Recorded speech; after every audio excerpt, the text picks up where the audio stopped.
എടി കുറുമ്പി, ഇത് ഇപ്പോഴല്ല കഴിക്കണ്ടേ. പിന്നെ ഓണം എന്നാൽ ഓണസദ്യ എന്നുകൂടിയാണ് അർത്ഥം.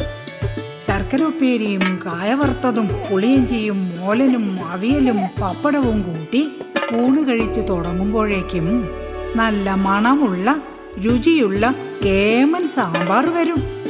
മുത്തശ്ശി, അപ്പൊ സാമ്പാറാണോ കേമൻ? ഇനി വരാൻ പോകുന്ന ആളല്ലേ അതിലും കേമൻ.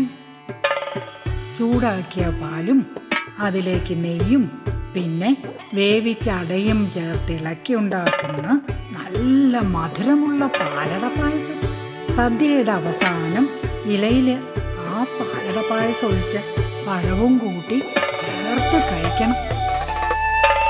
ആഹാ, അതേ രുചി, അതേ മധുരം. പാരമ്പര്യത്തിന്റെ രുചിയോടെ ഹരിതം പാലട മിക്സ്. നിത്യഹരിത മധുരം.